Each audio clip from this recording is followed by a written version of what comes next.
New Yorkers, have you ever had your Metro card malfunction and the MTA worker in the booth can't replace it because you have to mail in a form and wait 30 days? That's what it feels like to leave your destiny to someone else who sent away their broken dreams for the lure of job security.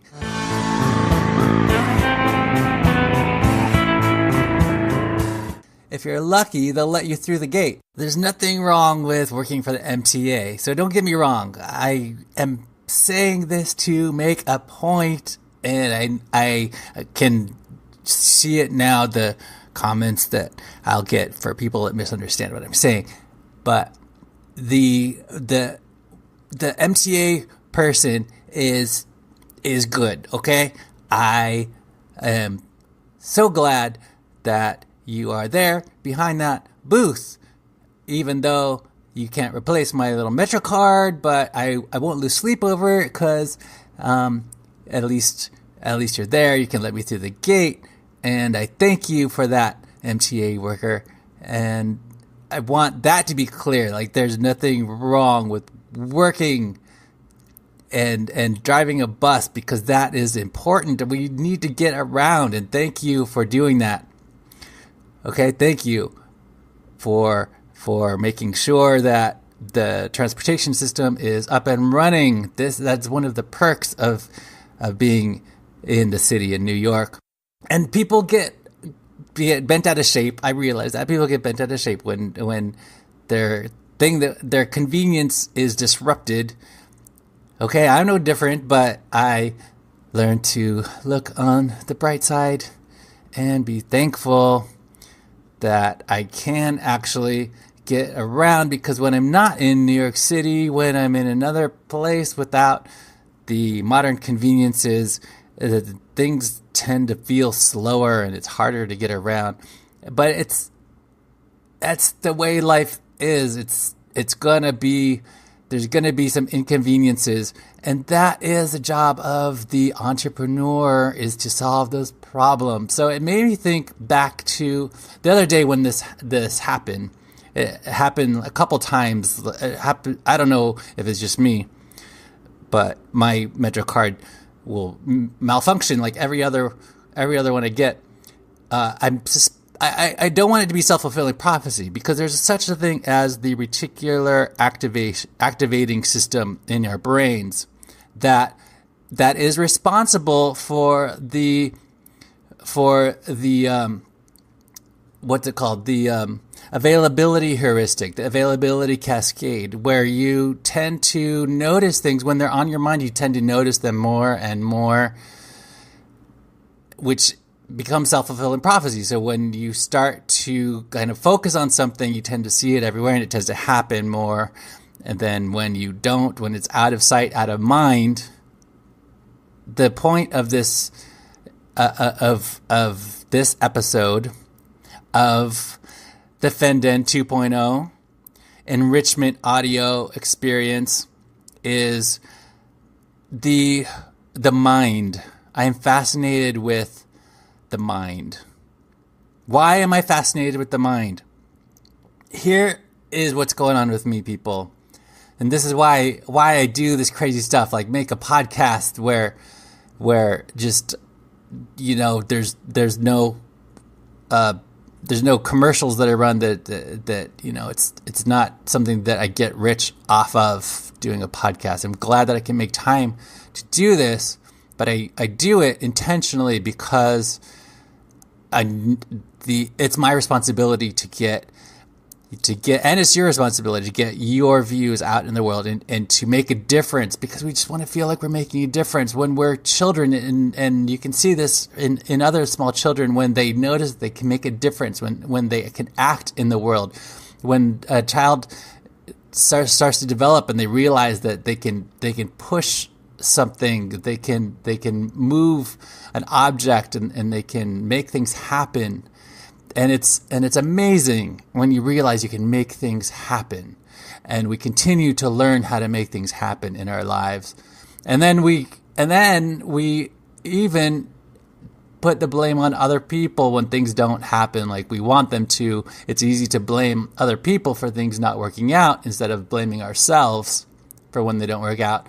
and we tend to take credit for things that work out are positive, and we tend to put the blame on things that are negative, put the blame on other people instead of taking full responsibility for ourselves. This is how we get by in life, and how we make sense of the world around us. And I'm fascinated by this. Okay, the reason why I'm fascinated with this is out of frustration. I've gotten so frustrated at myself. Okay, I don't want to take what I'm saying. I don't want that to be viewed as being critical of other people, because I don't intend to be critical of other people, because I'm critical of myself, and I'm really concerned with improving myself, so that I believe that you can't improve the world around you until you improve yourself first and foremost. And we all have the capacity and the power to do that within us, to change ourselves. And when we make mistakes, we don't have to dwell on it. We can look forward, and we can learn from everything that we do, even the mistakes that we make. A really great way to look at it that I've heard someone explain is that when you make a mistake, or when you get criticized, you can use it as like a gem or a token. Like, you can use that and really take it to heart and improve yourself by the mistakes or the criticism that people have for you. And when you listen and you're willing to change your mind, but not sell out. Okay, here's the difference. I won't sell out and compromise myself. I'm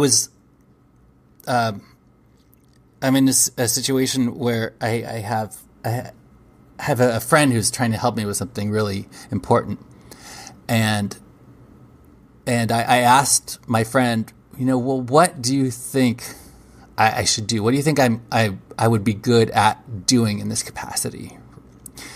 I don't know if I need to get specific on this one, but she began to tell me what she thought, and the advice that she gave was based off of her experience and what she does for a living, and that's to be expected, because we only have our own frame of reference, and so we project that on other people. So I took it into consideration, and her advice isn't something that I can see myself doing. I'll get specific. She said I should get into nursing and go to school for nursing, and the point, or the way she was trying to convince me or tell me to go in that direction is the salary that a person can make. And it sounded like a lot of money to her when she said the salary that person makes, but it doesn't sound like a lot of money to me. And it's totally cool. But I asked, like, what do you think? And that's what she told me. And so the advice that we get from our peers is subject to our peers' understanding. And if that person that you get your advice from is not in a place in their life that is like on a bigger scale than you, like, in other words, if they're not multi-million dollars, if they're not rich, why would they talk to you anyway? But even if they were, the advice that they would give you, someone who makes like $1 million or $1 billion will give you different advice than someone who makes just an average salary or like a middle class wage for work. And there's nothing wrong with that. It's just that we have to acknowledge that is where that person is coming from. And if we want to take their advice, we're going to get the results that they have gotten usually. Like, there's no tell, like, you can't predict the future in that regard, that because you don't know what's going to happen. But What if you could, not that you're Nostradamus, but what if you could predict your future? What if you could? You've heard the saying, probably, that the best way to tell the future is to create it. And it is possible to create your future. How do you do that? By not compromising, okay? By not seeking validation, and not being closed-minded, and at the same time understanding that where people are coming from and the advice that you get from other people is subject to their experience. Okay, so it's important to get a wide variety of information. Not too much, because then you'll get information overload, and that'll just be useless. But at a certain point, you can predict your future. You can cause your outcome to be what you want it to be by using your reticular activation system. A reticular activating system. It's simply a fancy way to say that what you focus on is what you tend to see. And what you see is what you believe, and what you believe is what you see. And the things that happen to you are because you're paying attention to them. We've all experienced that. I remember years ago, I was in a car with a friend of the family, and this person had this significance, put this significance on a number. I think it was, let's say, a 32.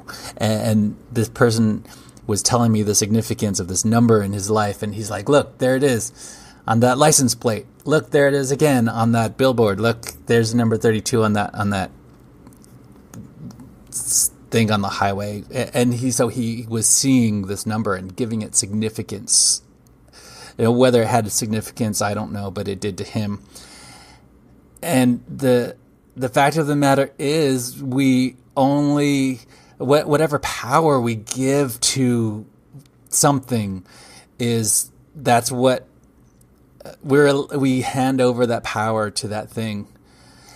In other words, the gatekeeper, with the MTA person, has the power. Now they have the power to let me through the gate. Okay, they have power, and I am subject to that power if my MetroCard malfunctions and they choose to let me through the gate. They have that power, and that is that power that I acknowledge that they have at that time, in that context. Okay, and so you acknowledge something, and you give something power.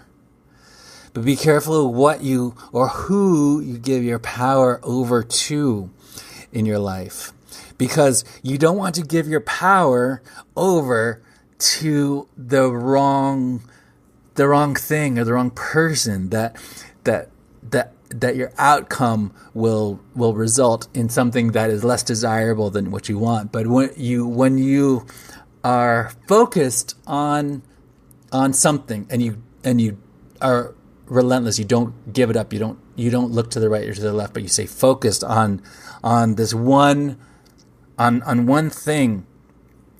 Okay, say it is okay for me.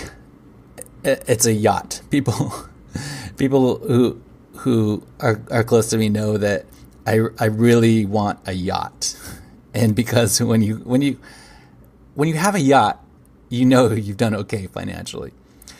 And a yacht is so ridiculous because these things have got to be so expensive, and they can't get you anywhere fast. But they signify something to me. Okay? Here's how I'm using my reticular activating system is I'm programming my mind to focus on having a yacht. Why? I know it sounds crazy and ridiculous, but hear me out. Because it is a signifier. Because it signifies wealth for me. It signifies that I have made it, that I have accomplished something because I can afford this and provide it so my friends can all come aboard and it's smooth sailing. That's what it signifies to me. Okay? So I will focus on a yacht as a signifier that represents the lifestyle that I want. And I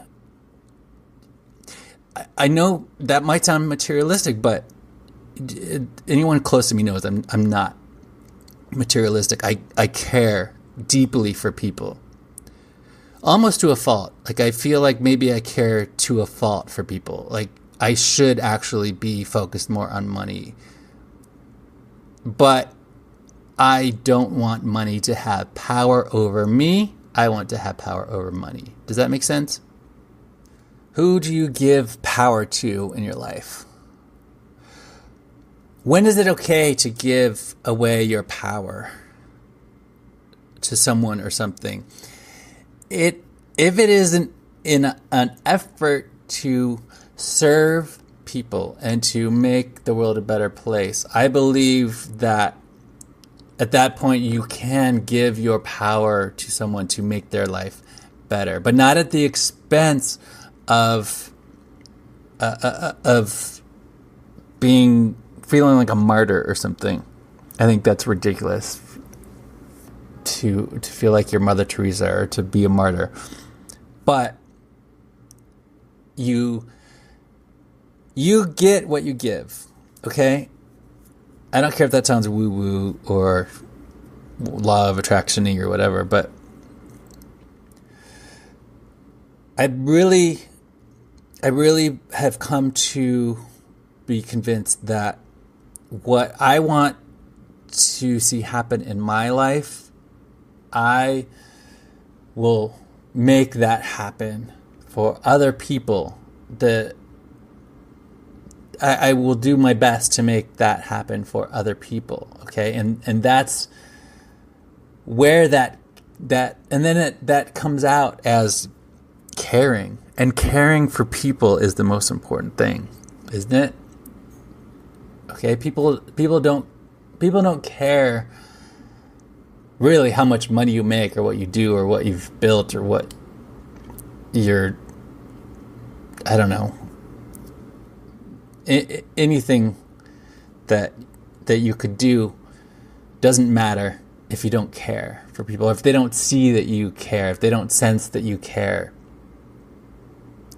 Okay, caring for people, taking time to be present for people is what is most important. Now, that doesn't mean that you can just lay down like a doormat and let people walk all over you. That's when giving away your power is to a fault. Okay? No one expects you to be a doormat. And people respect you more when you make it clear that you're not a doormat. Right? You won't be taken advantage of. And it's a process of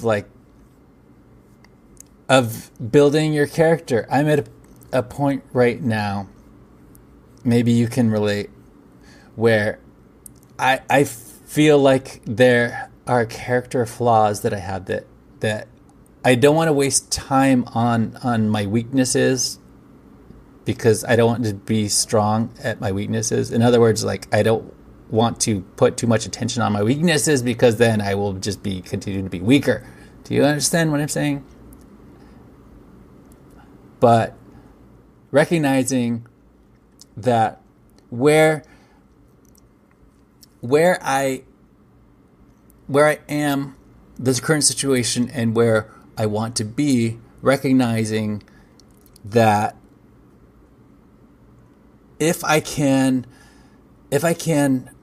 focus my mind, and understand how the mind works, I will be more successful at life. Okay, maybe you can be more successful at whatever you aim to do, and you probably have more focus than I do.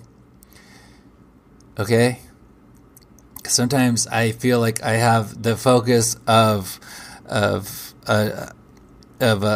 beanbag. I don't know if that's a good analogy. Doesn't matter. Anyway, I want to make sure that that I am displacing. Displacement means when something takes the place of something else. Okay? And I want the thing that is holding you back to be displaced by the thing that will move you forward. And that happens by understanding how your mind works and understanding the natural things that will be blind spots if you're not aware of them. We don't know what we don't know. That's why I am so fascinated with the mind and learning how the mind works. Okay, it's because it's out of frustrations. Because I've experienced. Hear that little dog in the background? He's my little buddy. I love dogs. I care so much for dogs, and I want to help every dog to be the most cute, the cutest dog, and I want their emotional needs to be met. But I digress. Here's the problem that I've had to solve, right? It is that this lack of this forgetfulness, like absent-minded professor. It's this. I don't know if it's genetic or what. Maybe they call it ADD. It doesn't matter, okay? Because I must win the war against absent-mindedness, and it's out of frustration that I've come to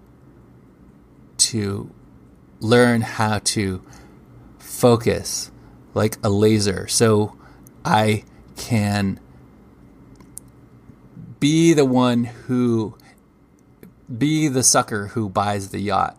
Okay, they say that you shouldn't be the one who has the boat, but be friends with the guy with the boat. Why? Because it's expensive, and that's exactly why I want it. Just to be able to waste money on something that gives people joy. I love that. I love that concept, that idea of wasting money to give people joy. And it's not a waste. Really, it's not wasting. It's because it's giving people joy. And that's really the point of existence. That's really the point of life, is to give people joy. At least that's my philosophy. Do you agree? So what can you do to bring people joy? What kind of ridiculous thing? What kind of ridiculous, seemingly frivolous thing can you do to give people joy? That is the goal. That is my quest. I want to do the most ridiculous, absurd thing to give people joy, to put a smile on someone's face, and to be prosperous in the process. And if you're with me, you are part of my community of fanatics. There, I said it. My community of fanatics. And I welcome you with open arms, and I want to make your life joyful and prosperous and fill your walls with beautiful artwork and be as absurd as possible if it brings you joy and fulfillment. And that is my goal. I want to help everyone to be fulfilled and to be joyful. And I will leave you with that. Please like and share and subscribe. This is Sean Allen Fenn. Thanks for being awesome.